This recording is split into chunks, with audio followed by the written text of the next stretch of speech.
Hello guys, welcome back to my YouTube channel. आज मैं आपको प्रेगनेंसी स्टोरी का एक पार्ट और बताने जा रही हूँ जो मैंने पिछली वीडियो में क्वाड्रुपल मार्कर टेस्ट की पूरी डिटेल दी है, अपनी रिपोर्ट्स की क्या बताया था। जब मेरा डाउन सिंड्रोम पॉजिटिव आया तो उसके बाद डॉक्टर ने हमको क्या सलाह दी क्या करने की, तो वही मैं ये पूरी वीडियो में बताने वाली हूँ। तो प्लीज़ इसे स्किप करके मत देखिएगा, पूरा फुल वीडियो वॉच कीजिएगा। अगर मेरी वीडियो अच्छी लगे तो इसे लाइक से सब्सक्राइब दोनों कर सकते हैं। अब मैं बताती हूँ एमनियोसेंटेसिस। जब हमने डॉक्टर ने सजेस्ट किया था NIPT और एमनियोसेंटेसिस, तो हमने क्या कराया था, क्योंकि दोनों टेस्ट डिफरेंट हैं, डिफरेंट वे में डिफरेंट तरीके से किए जाते हैं। तो अब हम बताते हैं एमनियोसेंटेसिस जो होता है वो हमारा एमनियोटिक फ्लूइड लेकर डायग्नोस किया जाता है, और जो NIPT टेस्ट होता है वो हमारा ब्लड्स को लेकर उससे डायग्नोस किया जाता है। तो हमें जो है बेस्ट तरीका जो है एमनियोटिक फ्लूइड लेकर ही वाला लगा,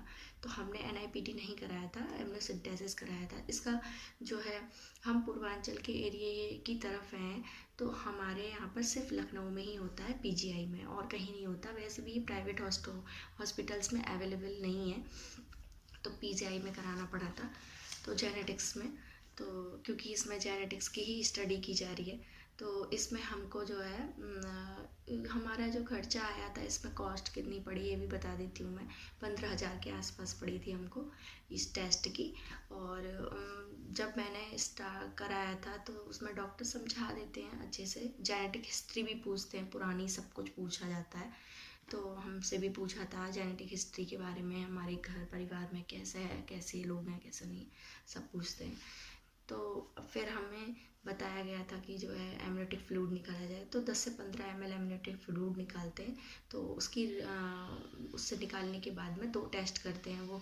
एक तो यही चलता है बेबी के एम्ब्रियो के डेवलपमेंट में क्या प्रॉब्लम्स है क्या नहीं है इसका, और एक कैरियोटाइप का। उसमें 2 ऑप्शन होते हैं, कैरियोटाइप आप कराना चाहते हैं तो करा सकते हैं, कैरियोटाइप भी हमने कराया था। तो रिपोर्ट्स कब आती हैं? रिपोर्ट्स 1 वीक में आ जाती है। जो पहली रिपोर्ट है कैरियोटाइप को 2 वीक या 3 वीक लग सकता है, इतना टाइम लगता है, क्योंकि उसमें में मदर और फादर की जो है क्रोमोसोम्स की स्टडी की जाती है। तो जो हमारा क्रोमोसोम्स 21 था, उसमें गड़बड़ी निकली थी पहले क्वाड्रुपल मार्कर में। तो 21 में जो है हमारा पेयर, हर एक क्रोमोसोम पेयर में होते हैं, तो वो हमारा एक क्रोमोसोम और एक्स्ट्रा आ चुका था, तो वो 3 हो रहे थे, 21। तो जिसकी वजह से डाउन सिंड्रोम पॉजिटिव निकलता है। जब क्रोमोसोम 3 हो जाते हैं तो डाउन सिंड्रोम पॉजिटिव निकलता है 21 वाले में। तो ये स्टडी की गई, तो वहाँ अल्ट्रासाउंड जो करते हैं, वहाँ पे जो डायग्नोस करते हैं वो बहुत ही अच्छे से करा जाता है। उसमें हर एक पार्ट्स को बहुत अच्छे से क्लियर मेजरमेंट किए जाते हैं, क्लियर एकदम से। तो कम से कम वहाँ पे टाइम लगता है, उसमें आधे से पौन घंटे का टाइम लगता है। और फिर ये टेस्ट का, तो अब मैं बता दूं कि आप लोग ये सोच रहे होंगे उसमें पेन होता है, क्योंकि पेट से ही एमनियोटिक फ्लूइड लिया जाता है। तो पेनफुल तो नहीं है बिल्कुल भी, बस ऐसा समझिए जैसे चींटी ने काटा, बस ऐसी सिरिंज गई, थोड़ा सा हमको थोड़ा अजीब सा फील होता है बस। इसके बाद वहाँ पे थोड़ी देर टेस्ट करने के बाद रुकने दिया जाता है, आधे घंटे के लिए रेस्ट करने दिया जाता है, और इसके बाद मूवमेंट करा के देखी जाती है, और आपको बेबी की हार्ट बीट सब कुछ क्लियर कर देते हैं, दिखाते हैं सब कुछ। तो बहुत अच्छे से करते हैं, तो पता ही नहीं चलता है। तो सारी डिटेल ये है कि ये इसको जानना इसलिए बहुत इम्पोर्टेंट है कि अगर आपका बेबी कहीं भी कुछ भी उसकी गड़बड़ी हो रही है मेंटली फिजिकली, क्योंकि ये टेस्ट इसलिए कराया जाता है कि क्रोमोसोमल एबनॉर्मलिटीज़ है, अगर आपके बच्चे में क्रोमोसोमल डिसऑर्डर्स हैं, और जेनेटिक कोई भी गड़बड़ी हो गई है बच्चे में, या उसके हाथ पैर के मेजरमेंट में। क्योंकि हमें शायद ये लग रहा था जब हमने टीफा भी कराया था, तो उसमें हमारे बच्ची का शायद नेज़ल बोन छोटी बता रहे थे, तो उस चक्कर में और हमको आगे ही बढ़ना पड़ा कराने के लिए। तो अब मैं वही कह रही हूँ कि नेज़ल बोन बाइट, जैसे आपने आसपास सुना होगा कि वैसा बच्चा मेंटली डिस्टर्ब रहता है, छोटा बच्चा है, मेंटली है, फिजिकली डिस्टर्ब है, तो वो सब क्यों होते हैं? वो सब इन्हीं सब कारणों की वजह से होता है। तो साइंस में ये सब इतना आ चुका है, तो आप प्लीज़ इस टेस्ट को कराएं और लोगों को बताएं, जिससे हम इस दुनिया में एक अच्छे बच्चे को ला सकें। एबनॉर्मल बच्चे से तो पूरा परिवार, पूरे माँ बाप, सारी ज़िंदगी परेशान हो जाते हैं। मैं आपको फिर ये बता दूं, तो ये सब कराने के बाद में फिर हम भी निश्चिंत हो गए थे कि बेबी बिल्कुल ओके है, ठीक है। 99% हमको पता चल जाता है कि रिपोर्ट्स के माध्यम से कि बेबी हमारा नॉर्मल है।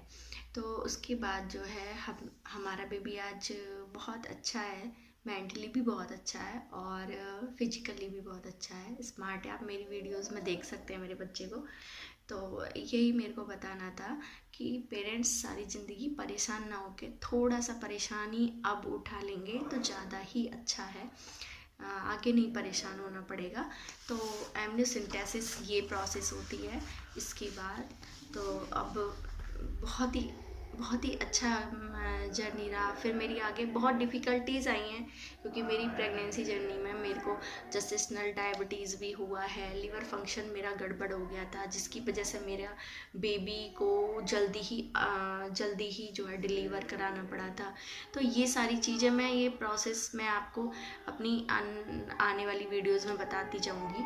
और मेरे को ब्रेस्ट एब्सिस की भी प्रॉब्लम हो गई थी, तो मेरे को सब कुछ बताना है आपको।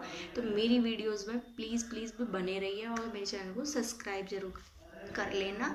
और जब नेक्स्ट वीडियो में मिलते हैं हम, तब तक के लिए बाय बाय और सभी खुश रहें। और मैंने जो ये इन्फॉर्मेशन दी है तो ये आप और लोगों को ज़रूर बता सकते हैं, क्योंकि मैं नहीं चाहती कि जो मैंने दिक्कतें झेली हैं वो कोई और भी झेले। इन सब दिक्कतों को बिल्कुल ना झेले। बिल्कुल जी, बिल्कुल टेस्ट कराइए आप, और अच्छे से खुश रहेंगे पूरी प्रेगनेंसी और अच्छा लगेगा सब कुछ। इसके बाद में फिर मिलते हैं हम। Bye bye.